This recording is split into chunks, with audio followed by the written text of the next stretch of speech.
Thank you very much for the introduction, and thanks for the invitation to come to Finland, my first trip to the Nordics. I've survived the jump into the lake last night. I was worried, but I managed to survive the cold temperature they put me through. But once in Finland, always in Finland, okay?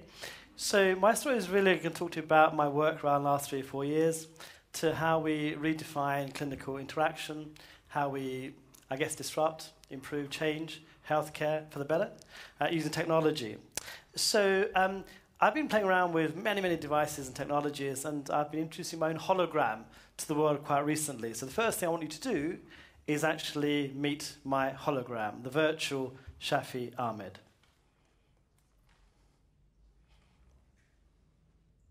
Go volume. Do you have volume on this? Has been based... Let's go back and we'll do that again. Let's just go for that and then you can hear it properly. Thank you. Ladies and gentlemen, the doctor-patient and doctor-student relationship has been based on direct human contact, using the senses of sight, touch and sound to enable the transfer of both knowledge and wisdom. We are now entering the metaphysical world, where there is a convergence of technologies that are going to redefine human interaction. We are all global citizens who can both impact the world individually and collectively by connecting our minds. So if we kind of go back a few years where Klaus Schwab, who's the World Economic Forum chairman, talks about this concept of the fourth industrial revolution or the fourth wave, he talks about medicine rather than other verticals in technology, because medicine's got many technologies coming together at the same time. All of these that you've been, I'm sure, spoken about yesterday and today, impacting healthcare at the same time. We've never had such riches in medicine. This is probably, and I tell my medical students and my trainees, the most exciting time to be alive in medicine. I've been around for 25 years in surgical practice, but we've never had this kind of technology impacting together and converging to both impact education and healthcare and outcomes for our patients. Obviously, you have to understand the kind of the exponential growth in technology. It's about computing. We're going through an exponential phase where now we're thinking really fast and rapidly how to kind of implement technologies very quickly. We've been linear for a long time, and our brains are kind of linear motion thinkers. We don't really think exponentially. But you've got to change. Healthcare is evolving. If you don't change yourself, you'll be stuck in with tradition. I say tradition because it's important. Medicine, sadly, is steeped in both dogma and tradition. We don't want to change. We don't want to evolve. We're happy as we are in our clinical practices. So I ask the audience here, how many of you, hands up, want to be mediocre? Matthew's put his hand up, Matthew, but surprisingly no one puts their hands up. But yet we are mediocre because we don't kind of question the threat of dogma and tradition. Unless you challenge it every day, by definition you are mediocre and you're obsolete before you know it. So you've got to change your mindset every day. Think, how do you change clinical practice? How do you improve? How do you make things better? Because you can't sit still, especially with technology being quite rapid. When I qualified, of course, we took the Hippocratic Oath. And this is a beautiful university, by the way. Really impressed with your amazing complex here. Fantastic. But going back, I kind of qualified and gave this Hippocratic Oath, the Oath of Allegiance, pledge to our patients, to be professional, to be sensible, to make sure we look after them properly, which is superseded by what's called the Geneva Convention, which is the latest iteration of the Hippocratic Oath. But look at the picture on the left-hand side. This is how we define human interaction in clinical practice. It's the doctor-patient relationship. I'm a cancer surgeon. I'm a laparoscopic robotic surgeon. I spend every Tuesday breaking bad news to patients. And often it's in the situation. It's the paternalistic view of medicine. But I'm expensive. My time is expensive. We can't afford that kind of expense anymore. I've been to many countries around the world. Healthcare is the same. There's no money. So we've got to redesign healthcare so it's more efficient, more immediate, and less expensive. They got it right back in 1924. Look at these people. The futurists, 1924. Talk about the radio doctors, radio waves. We're going to do things differently. They're describing telemedicine. 100 years ago, they got it. They understood the impact of futurist technology. And of course now, I call ourselves, all of us, the one-click generation. We're one click. Amazon one click, right? You want a book within 2 hours. You can't wait a day for a book. Uber, I know Uber's been kicked out, might come back here. Uber, you order a taxi, it takes 5-10 minutes, you get upset because you want it within 1 or 2 minutes. Food, you order food online. You want it within 20 minutes. If it says 45 minutes out, you get upset, right? It's true, isn't it? But healthcare, if they say, oh, there's an appointment in 2 weeks' time, hey, that's okay, no problems. What are we doing? We've got to reverse that. Medicine is much more important. Healthcare is immediate. We've got to make it a one-click economy and become healthcare makes it one-click economy. We are now being helped by companies like Babylon and Push Doctor, all these where you can now have chatbots, AI interfaces. It's changed the paradigm of human interaction. That doctor-patient relationship, where you're visual, we're touching each other, is disappearing because it's more affordable, it's much cheaper. And of course, we can access people in AI chatbots and real-time telemedicine immediately. Our thirst for immediacy is there, isn't it? Now suddenly, access healthcare in immediate state. So we're changing, and we're not having to rely on that traditional method of relationships. Let's go back, though. But if you're going to produce these doctors who understand telemedicine and technology and all this kind of thing, you have to go back to medical school. I know you've got medical school here, and you've got to redesign medical training. This is my medical school and hospital. We've been around since 1123, one of the oldest hospitals in the world, okay? We're ancient. But yet we've had famous innovators. We discovered the circulation of blood, Humphrey Davy. We discovered James Parkinson's disease. Many people over the years, Barts, have been innovative in medical technology. But actually, if you think about it, nothing's changed. The curriculum hasn't been redesigned for hundreds of years. I'm sure the curriculum here is 5 or 6 years, yes? Why is it 5 or 6 years? Why isn't it 3 years or 4 years? Hundreds of years have changed, yet we still go for the same kind of anatomy, physiology, biochemistry, clinical sciences. So I've designed a curriculum at Barts. This is my faculty for Barts X program. All our medical students go through teaching, not by anatomists or physiologists. They're taught by venture capitalists, app designers, coders, developers. They're taught by people who understand business. Because our future doctors need to be nimble, flexible, to create healthcare in the future, using technology. Our group, this is faculty from Singularity, from Harvard, from Stanford, teach my medical students every year.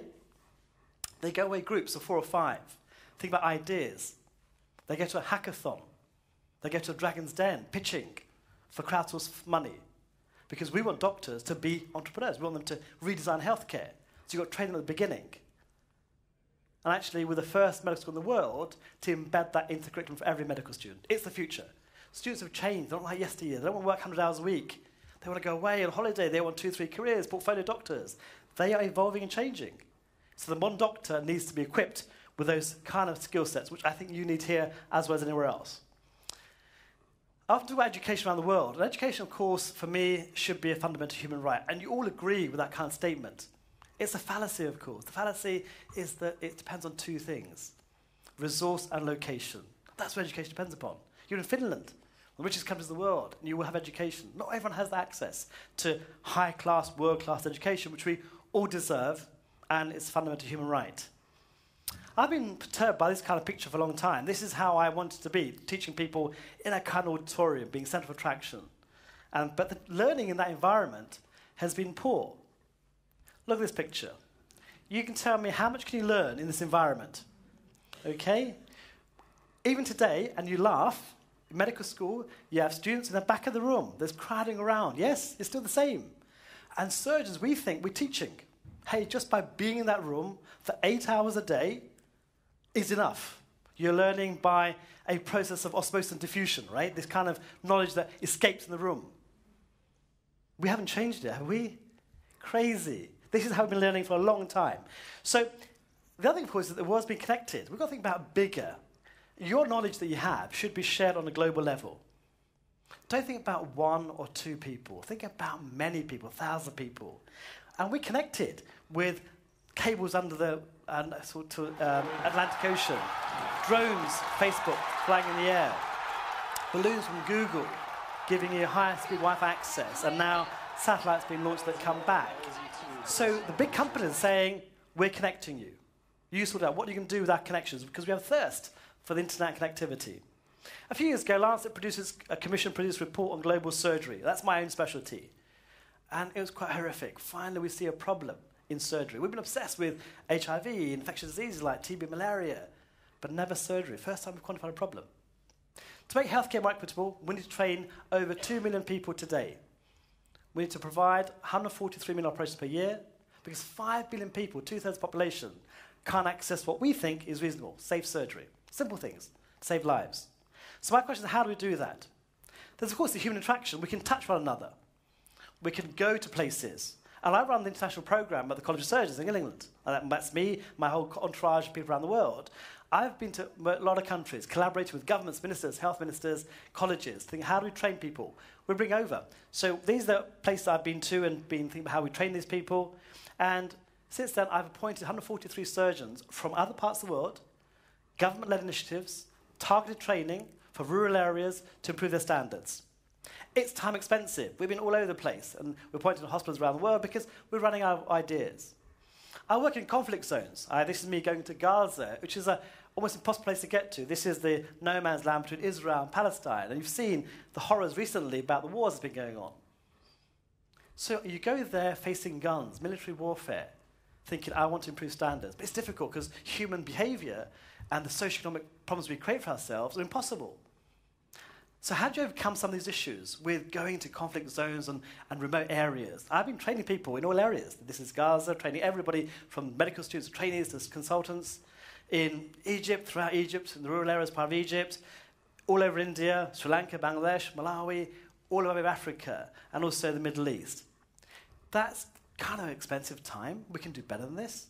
So I think we can use technology to overcome some of the hurdles of the geopolitical problems we create for ourselves. Oops, does it go? Thank you. So back a few years ago, Palmer Luckey produced his first virtual reality headset on Kickstarter. He wanted to raise about 150,000. He raised over 2 million. 2 years later, at the age of 21, he sold that company for 2.1 billion to Facebook. That's why it's called Palmer Luckey. He really got lucky, right? So think about these ideas and how you're going to generate income for yourselves in the future. VR now is a big topic. It's suddenly exploded this year. I was worried last year, but now headsets come out, plethora of headsets, untethered, high-powered devices. AR is quite big. All these glasses are coming out to augment the reality for us in the future. And also, Apple and iOS are now converging. They've got their own versions of the augmented reality platforms. All your smartphones were powered AR by AR. You won't escape from the problem. It's there, so you might as well utilize it. This company called Magic Leap, secret company in America, produced their first big headset this year, releasing it. It's so secret. It's amazing. Amazing we can do that in education and healthcare in the future. Incredible. You can do some amazing things on field touch and things, and also look at things and play around in gamification. So amazing stuff. So put that together, I thought a few years ago, I was one of the glass explorers with Google Glass. Can I teach people remotely? I use the Google Glass to do a live operation, a cancer surgery. Simple thing, let's teach the world. I can stream it live from my eyes, so points of view approach. People around the world on their smartphone could watch the operation. They could text a message on the smartphone, which would come off the glass as I was operating. I could answer in real time, interacting with people. On that day, I taught 14,000 people across the globe, students, trainees, etc. This n equals 1, n equals 2 suddenly jumps to n equals thousands. Your knowledge can help many people, and that's what our legacy is. Our legacy is sharing that knowledge on a global scale. We create a whole platform using wearable tech. This is an operation being done using Google Glass technology, chat box, peer-to-peer learning. The world wants to engage in learning. So bring them together, connect them using wearable tech. I taught this man how to operate. Does anyone know who this is? This is John Scully, the CEO of Apple, the guy who was sacked by Steve Jobs, brought in by Pepsi Max, etc. I taught him how to do an operation remotely, just to use technology. He's got a mobile phone company to sit there. So it's just a question of how do we utilize these technologies in a way that we haven't done before. AR's developing, smart platforms, iPads, etc., using various technologies now going forward, and we're using these kind of technologies at the moment to operate. This is me in my operating theatre. I look crazy, I look stupid, I know. But actually, what am I doing? I'm sharing my knowledge not with my medical students around here, but with another 1,000 people in Bangladesh at the same time. Just teaching, the training. Because people expect to be taught by the best people in the world. Why should they? Why should you expect to be taught by everybody around the world? And this is what we do. So they interact with me, they talk to me on a regular basis, teaching many, many people around the world. And that's the kind of thing we should all be thinking about. VR now is actually becoming therapeutic. Many papers out there are showing how virtual reality is now going to be improving healthcare. It's great for anxieties and phobias and disorders. It's great for rehabilitation, but also not just for neurocognitive rehabilitation from stroke, but also for post-traumatic stress disorders. I saw a picture yesterday someone sent me. They were doing a laparoscopy using just VR. no anaesthetic. Incredible. And also it's going to be used for pain relief. Painkillers will decrease in usage after an operation. Imagine a child who has burns and needs dressing changes. Immersive VR therapy, he requires no analgesia. So actually therapeutic VR is becoming commonplace. We can use medical device training. We can train people in VR now. We can overlay, this is a friend of mine called Maki from Japan, who's creating overlays to allow precision surgery to be taking place using the HoloLens. Much better than before. Pre-planning surgery, intraoperative findings, you can now exactly be much more precise, both in neurosurgery and orthopedic and spinal surgery. Fantastic use of technology. This is the best example. All my medical students love this, right? Finally, there'll be no patients with lots of needles, all right? Not going to happen. First time, all right? So this is a real game changer for everyone in the world, right? Social media. I don't work in social media. I think it's important. They're powerful platforms. They're the most powerful AR platforms we use every day. They are AR. Snapchat with its kind of filters. It's all AR. Facebook is. I teach on Facebook Live.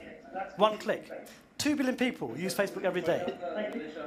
Free platforms. You teach. One click and 10,000 people join you, looking at an operation and talking to you. Snapchat. Can you imagine Snapchat? Could you use that for trading? I'm not sure. How many people use Snapchat in the audience? Hardly anybody, because you're all too old, sadly. It's true. It's got 200 million users, but 75% of the users are between the age of 17 and 25. That's why I say that. So actually, but you may think that's irrelevant, but it's not. Those are the ages of our medical students, our trainees. So think differently, think outside the box. How would they like to be taught? So I did the world's first operation using Snapchat technology with the smart glasses, 10-second bites, redesigning training. And live onto my story. It sounded crazy. This is anatomy, anterior spine, symphysis pubis, pubic tubercle. Simple hernia operation, nothing difficult. It went viral. Every newspaper covered the story. Now, I've been quite lucky. I was in dinner last night talking about my work, and my work has been covered virtually in every magazine, newspaper, and TV station. But the most disruptive one of all that I'm really proud of, I've been in Cosmopolitan magazine. All right? Can you imagine a surgical operation shown in Cosmo? That's disruption at its finest. I agree with you. My kids think I'm cool, because Ashton Kutcher put me on his Facebook wall, right? Suddenly, they think I'm the coolest dad on earth, right? Only for one day, then it changed, right? But actually, that operation had 2 billion views. Can you believe it? 100,000 downloads on YouTube within 24 hours. Every time I operate on Snapchat, I do it regularly, I have 5,000 students engaged, okay? Different medium. We looked at the impact on Twitter. Guess how many people tweeted or retweeted that operation in 1 month? 56 million people. It was incredible. Just a simple operation with social media, experimenting, reached a lot of people. I often ask my audience, who are you, where are you watching from? Tell me about yourself a little bit. One girl wrote back to me and said, hi, Professor Ahmed, my name's Ella. I'm from the Marianas Islands. So where the hell's that? So I Googled it. And this is my Google Earth image. That's the island she was in. 3.5 medical student from Marianas Islands being trained by me in London. Isn't that powerful?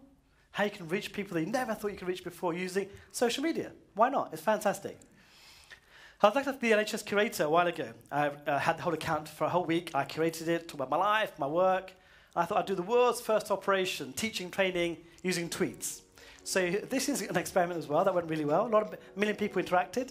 So if you want to go see the whole moment, go to NHS account and go to the moment section, and you'll see 4.5 minutes of our discussion around a whole day of what we do in the healthcare practice, making healthcare more transparent, more open. Let the patients decide how we operate. Surgeons are kind of stuck with mystique and charm. They hide away under masks and theatre. We need to be more open and transparent. Our work should be open and transparent. So you can watch that in length. So that's kind of being kind of remote. What about bringing people to you in VR? So I did the world's first virtuality operation back in 2016. I persuaded my hospital to buy everybody a Google Cardboard headset, $3. We were bankrupt at the time. And I said, can I have some headsets? I said, yeah, why not, right? Crazy, right?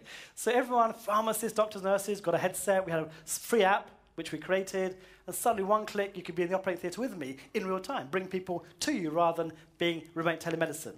That operation was watched by 55,000 people around the globe. It had over 200,000 downloads on YouTube across 149 countries or so and 4,000 cities. And actually, it's a new way of teaching and training. It's kind of bring people to you in that sense.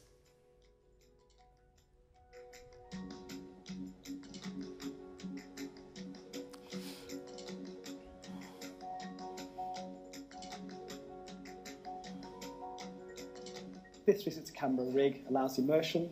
People around the world using a low-cost technology, a simple VR headset, can actually immerse themselves in operating theatre around the world. And it's high fidelity, low cost. The way we transform the world is bringing high tech and making it low cost to transport and implement around the world. Now we work on haptic feedback, so VR will change. Feedback's coming in, so you can start feeling, touching the environment. This is my company working on various devices. So how do we improve that? And so this is my team, Medical Realities. I run a few tech companies, one of them doing AR and VR work based out in Soho in London. And we produce the world's first interactive VR training platform. And this is it. This is the new way of learning. We thought long and hard over 2 years about what learning would look like in VR. And this is what we think it's going to be looking like.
And now we're working on simulation. So we're doing a whole load of simulation operations in VR. We can practice surgery over and over again.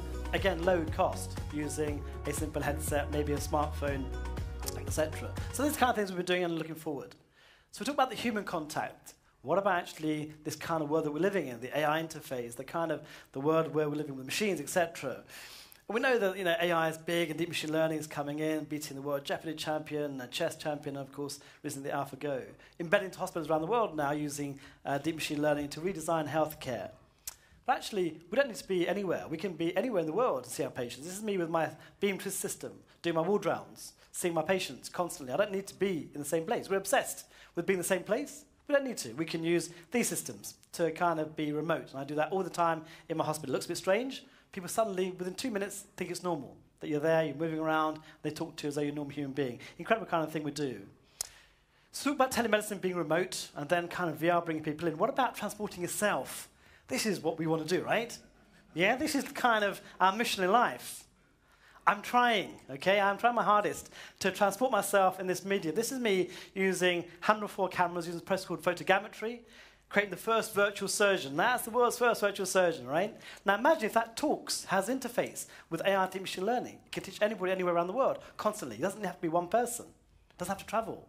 All the things I've been talking about, we can change, because this can be much better than any human being, teaching, training, etc. And for clinical practice, remember. So I thought, can I do an experiment using the HoloLens?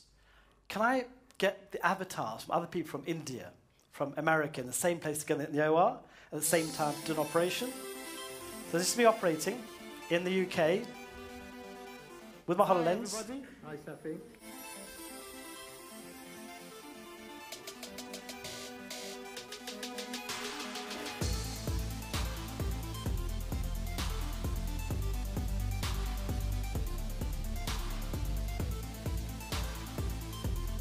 So the HoloLens itself really allows us to reshape the way we connect people, we communicate with people, and also to be used in teaching and training.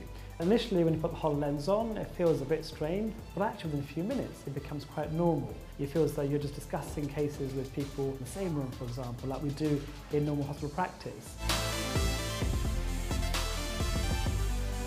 We can come in and actually look at this content in full 3D.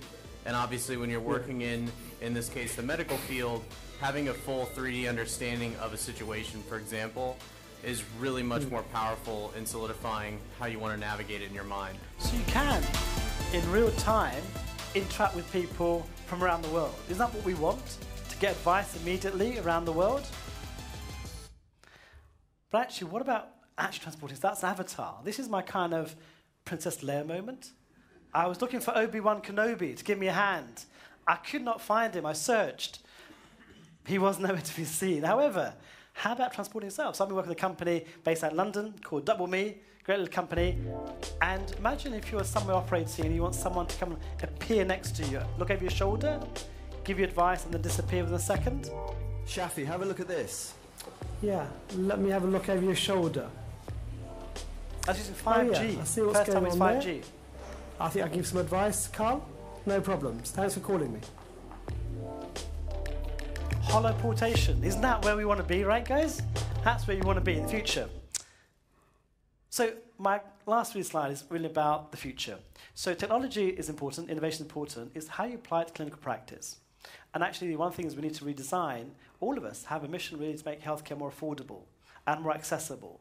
I think technology will allow us to do that in ways, but you've got to really think outside the box and kind of make it work. Thank you very much.